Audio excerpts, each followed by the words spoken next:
ನಾನು ರವೀಂದ್ರ ರೇಷ್ಮೆ sir, connecting the dots ಅಂತ ಮಾಡಬೇಕಾಗತ್ತೆ ರಾಜಕೀಯದಲ್ಲಿ ಎಷ್ಟೋ ಸಂದರ್ಭದಲ್ಲಿ. 2 ದಿನದ ಹಿಂದೆ ಯತೀಂದ್ರ ಅವರು ಈ ಇಶ್ಯೂ ಸೆಟಲ್ ಆಗಿದೆ ಅಂತ ಒಂದು ಸ್ಟೇಟ್ಮೆಂಟ್ ಕೊಟ್ಟುಬಿಟ್ರು.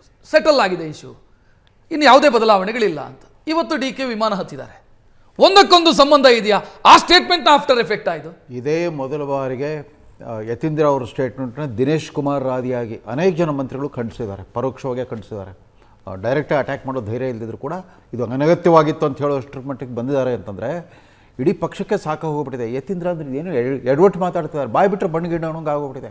ಸ್ವತಃ ಮುಖ್ಯಮಂತ್ರಿಗಳಿಗೆ ಮುಜುಗರ ಆಗ್ತಾ ಇರ್ಬೋದು ಅವ್ರ ಮಗನ ಮಾತುಗಳನ್ನ ಕೇಳಿಬಿಟ್ಟು ಅದಕ್ಕೆ ತಮ್ಮ ಮಂತ್ರಿಗಳು ರಿಯಾಕ್ಷನ್. ಮುಖ್ಯಮಂತ್ರಿಯೇ ಮಾತಾಡಿಸ್ತಿದ್ರು ನೋಡಿ, ಮುಖ್ಯಮಂತ್ರಿಯ ಮಗನ ಮುಖಾಂತರ ಮಾತನಾಡ್ತಿದ್ರು. ದೊಡ್ಡ ದುರಂತ ಏನಂದ್ರೆ ಕಳೆದ 3 ತಿಂಗಳಿಂದ ಈ ಅಧಿಕಾರ ಹಸ್ತಾಂತರದ ಪ್ರಶ್ನೆ ವಿಕೋಪಕ್ಕೆ ಹೋದಾಗಿಂದ ಮಂತ್ರಿಗಳೆಲ್ಲ ಮೌನಕ್ಕೆ ಜಾರಿಬಿಟ್ಟಿದ್ದಾರೆ, ಎಲ್ಲ ಸೈಲೆಂಟ್ ಮೋಡಲ್ಲಿದ್ದಾರೆ. ಅವ್ರಿಗೆ ಯಾಕಂದರೆ ತಮ್ಮ ಮಂತ್ರಿಗಿರಿ ಮುಂದುವರಿತಲ್ಲೋ ಇಲ್ಲೋ, ತಮ್ಮ ಜಾಬ್ ಸೆಕ್ಯೂರಿಟಿ ಹೊರಟೋಗ್ಬಿಟ್ಟಿದೆ, ತಮ್ಮ ಇಲಾಖೆಯಲ್ಲಿ ಏನು ಮಾಡ್ಬೇಕಂತ ಸ್ಪಷ್ಟತೆ ಇಲ್ಲ. ಸರ್ಕಾರವನ್ನು ಅಧಿಕಾರಿಗಳು ನಡೆಸ್ತಾರೆ, ಹೆಂಗೂ ಅಧಿಕಾರ ಅಡ್ಮಿನಿಸ್ಟ್ರೇಷನ್ ಅಂತ ನೀವು ಹೇಳ್ತಾರೆ, ಅಡ್ಮಿನಿಸ್ಟ್ರೇಟರ್ಸ್ ಮಾಡ್ತಿರ್ತಾರೆ. ಪಾಲಿಟಿಷಿಯನ್ ಮಾಡಬೇಕು. ಈ ಪಾಲಿಟಿಕ್ಸ್ಗೆ ಪರ್ಪಸ್ಸೇ ಇಲ್ಲದಂತೆ ಆದಾಗ ಹಿಂಗಾಗುತ್ತೆ. ಈ ಅನಿಶ್ಚಿತತೆ, ಅಭದ್ರತೆ, ಅಸ್ಥಿರತೆಯನ್ನು ಈ ರಾಹುಲ್ ಗಾಂಧಿನೋ ಪ್ರಿಯಾಂಕಾ ಗಾಂಧಿನೋ ಹೈಕಮಾಂಡ್ ಅಂತ ಯಾರಿದ್ದಾರೋ, ಆಮೇಲೆ ಅಖಿಲ ಭಾರತ ಅಧ್ಯಕ್ಷರು ನಮ್ಮವರೇ, ಹೈಕಮಾಂಡ್ ನಿರ್ಧಾರ ಮಾಡುತ್ತೆ. ಯಾವತ್ತು ಕರ್ನಾಟಕ ಮೂಲದವರು ಅಖಿಲ ಭಾರತ ಕಾಂಗ್ರೆಸ್ ಅಧ್ಯಕ್ಷರಾಗಿರ್ತಾರೋ ಅಖಿಲ ಭಾರತ ಮಟ್ಟದಲ್ಲಿ ಕಾಂಗ್ರೆಸ್ ಹೋಳಾಗಿದೆ. ಬಹುಶಃ ನಿಜಲಿಂಗಪ್ಪನವ್ರ ಕಾಲದ ಇತಿಹಾಸ ಮರುಕಳಿಸಿದ್ರು ಆಶ್ಚರ್ಯ. ಇವ್ರು ಹಿಂಗೆ ಮುಂದುವರಿಸ್ಬಿಟ್ರು ಅಂತಂದರೆ ಎಲ್ಲಿವರೆಗೂ ತಾಳ್ಮೆ ಇರುತ್ತೆ? ಒಂದ್ಸರಿ ತಾಳ್ಮೆಗೂ ಒಂದು ಮಿತಿ ಇದೆ ಅಂತ ಅವ್ರ ಸಹೋದರ ಹೇಳಿದರು. ರಾಜಕಾರಣದಲ್ಲಿ ಅಧಿಕಾರನೂ ಶಾಶ್ವತ ಅಲ್ಲ, ತಾಳ್ಮೆನೂ ಶಾಶ್ವತ ಅಲ್ಲ ಅಂತ DK ಸುರೇಶ್ ಕಳೆ ಅಂದ್ರೆ ತಾಳ್ಮೆಯ ಹಿಂದೆ ಸಿದ್ಧತೆಗಳು ಇದಾವೆ ಅಂತ ಹೇಳಿದ್ರು. ತಾಳ್ಮೆ ಹಿಂದೆ ಸಿದ್ಧತೆಗಳು ಇದೆ ಅಂತ ಹೇಳಿದ್ರು ರೀಸೆಂಟ್ ಆಗಿ ಹೇಳಿದ್ರು. ಹಾಗಾಗಿ ಏನ್ ಬೇಕಾದ್ರೂ ಆಗ್ಬೋದು. ಈ ಪ್ರವಾಸ ಬಹಳ ನಿರ್ಣಾಯಕ ಆಗ್ಬಿಡ್ಬೋದು. It could be a decisive visit to Delhi.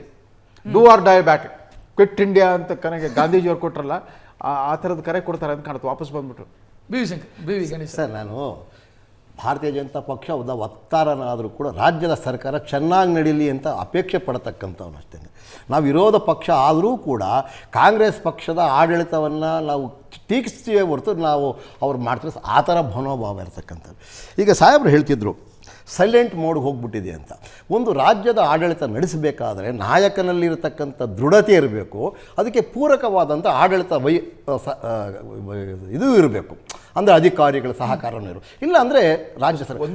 ಒಂದೇ ಒಂದು ಪಾಯಿಂಟು, ಒಬ್ಬ MLA ಜೈಲಲ್ಲಿದ್ದಾರೆ, ಮತ್ತೊಬ್ರು ಈಗ ತಾನೇ ಬೇಲ್ ತೊಗೊಂಡ್ಬಂದರು, ಮತ್ತೊಬ್ರು ಇನ್ನೊಬ್ರು ಆಂಟಿಸಿಪೇಟರಿ ಬೇಲ್ಗೆ ಹಾಕಿದ್ದಾರೆ. ಕಾಂಗ್ರೆಸ್ ಪಕ್ಷದ ಪ್ರತಿಯೊಬ್ಬ MLA ವಾರಕ್ಕೊಬ್ಬೊಬ್ಬ ಆಂಟಿಸಿಪೇಟರಿ ಬೇಲ್ಗೆ ಅಪ್ಲೈ ಮಾಡ್ಕೊಳ್ತಾರೆ. ಯಾವ ಸ್ಥಿತಿ ಬಂದ್ಬಿಡುತ್ತೆ ಈಗ? ಅವ್ರ ಮೇಲೆ ನಿಯಂತ್ರಣ ಇಲ್ಲ, ಪ್ರದೇಶ ಕಾಂಗ್ರೆಸ್ ಅಧ್ಯಕ್ಷರದ್ದು ಇಲ್ಲ, ಮುಖ್ಯಮಂತ್ರಿಗಳದ್ದು ಕಂಟ್ರೋಲ್ ಇಲ್ಲ. ಒಬ್ಬರು ಭಾಳ ಘೋರವಾದ ಅಪರಾಧ, ಒಬ್ಬರು ಕೊಲೆ ಕಟ್ಟಿಗೆಯಲ್ಲಿ, ಒಬ್ಬರು ಆರ್ಥಿಕ ಅಪರಾಧ ಮಾಡಿದ್ದಾರೆ, ಮತ್ತೊಬ್ಬರು ವಾಲ್ಮೀಕಿ ಹಗರಣದ ವಿಚಾರದಲ್ಲಿ. ಎಲ್ಲರೂ ಆಂಟಿಸಿಪೇಟರಿ, ಸರ್ಕಾರನೇ ಆಂಟಿಸಿಪೇಟರಿ ಬೇಲ್ ತಗೊಳ್ತಾರೆ ಜನರು. ನಾನು ಅದನ್ನೇ ಹೇಳಕ್ಕೆ ಬಂದಿದ್ದೆ, ಸಾಹೇಬ್ರು ಹೇಳಿದ್ರು. ನಾನು ಹೇಳಿದ್ದು ಒಂದು ಆಡಳಿತ ವ್ಯವಸ್ಥೆ ಚೆನ್ನಾಗಿರಬೇಕಾದ್ರೆ ನಾಯಕತ್ವ ಚೆನ್ನಾಗಿರಬೇಕು. ನಮ್ಗೆ ಅದು ಅಪೇಕ್ಷೆನೆ. ನಮ್ಮ ನಾಯಕ ಹೀಗಿದ್ದಾನೆ ಅಂತ ನಮಗೂ ಆಸೆ ಇದೆ. ಭಾರತೀಯ ಜನತಾ ಪಕ್ಷ ಅಂದರೆ ನಾವು ಅವ್ರನ್ನ ದ್ವೇಷಿಸಕ್ಕೆ ಬಂದಿದ್ದೀವಿ ಅಂತೆಲ್ಲ. ಈಗ ನೀವೇ ಹೇಳಿದ್ರಿ ಸರ್, ರಾಜೀವ್ ಗಾಂಧಿ ಬಂದಾಗ ವಿಮಾನ ನಿಲ್ದಾಣದಲ್ಲಿ ಮುಖ್ಯಮಂತ್ರಿ ಚೇಂಜ್ ಆಯಿತು. ರಾಹುಲ್ ಗಾಂಧಿ ಬಂದಾಗ ರನ್ವೇಗೆ ಬಂತು. ಮುಂದೆ ಫುಟ್ಪಾತ್ಗೆ ಬರ್ದಿರಂಗೆ ನೋಡ್ಕೊಳ್ಬೇಕಾದ್ದು ಅವ್ರದ್ದು ಕರ್ತವ್ಯ ಸರ್. ಮುಖ್ಯಮಂತ್ರಿನ ಚೇಂಜ್ ಮಾಡಬೇಕಾದದ್ದು ವಿಮಾನ ನಿಲ್ದಾಣದಲ್ಲಿ ಆಯಿತು.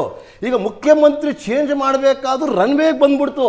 ನೆಕ್ಸ್ಟ್ ಫುಟ್ಪಾತ್ಗೆ ಬರ್ದಿರಂಗೆ ಅವ್ರ ಪಕ್ಷ ಅವ್ರು ನೋಡ್ಕೊಳ್ಳಿ ಸರ್. ನಮಗೂ ಕಾಳಜಿ ಇದೆ, ಕಾಂಗ್ರೆಸ್ ಪಕ್ಷದ ಶತ್ರುಗಳು. ಆಮೇಲೆ ಎರಡನೇದಾಗಿ ಸರ್, ಪ್ರತಿ ಬಾರಿಯೂ ನಾವು ಶಾಸಕಾಂಗ ಇದು ಪಕ್ಷ ನಡೆದ ಅಧಿವೇಶನ ನಡೆಯೋ ಸಂದರ್ಭದಲ್ಲಿ ನಮ್ಮ ದುಡ್ಡು ಮೋಜು ಮಾಡೋಕ್ಕೆ ಇವರು ವೈಯಕ್ತಿಕ ವಿಚಾರಗಳು ತಗೊಳ್ತಾರಲ್ಲ ಸರ್. ವ್ಯವಸ್ಥೆ ರಾಜ್ಯದ ಆಡಳಿತ ಸತ್ವಾಗಿದೆಯಾ? ಇವ್ರಿಗೆ ಏನಾದರೂ ಬದ್ಧತೆ ಇದೆಯಾ?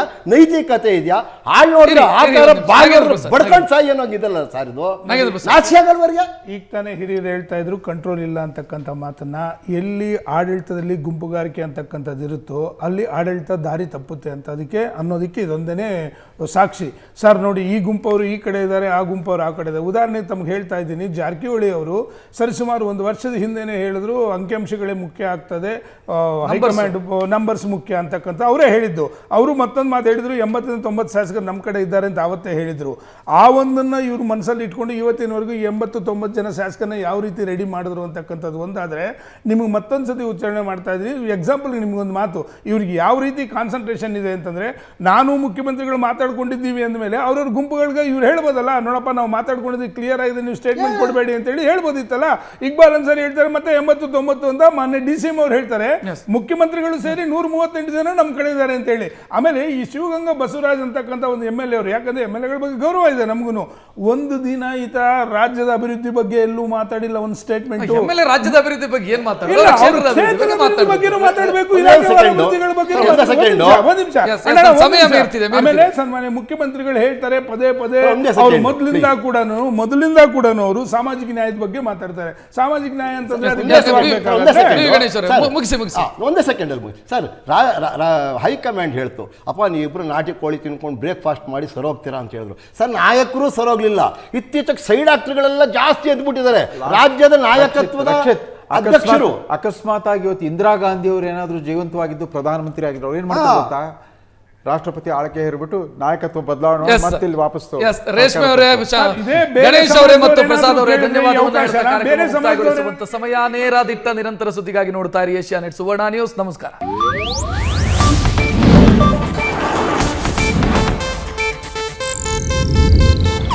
ಇದು ಏಷ್ಯಾನೆಟ್ ನ್ಯೂಸ್ ನೆಟ್ವರ್ಕ್ ಪ್ರಸ್ತುತಿ.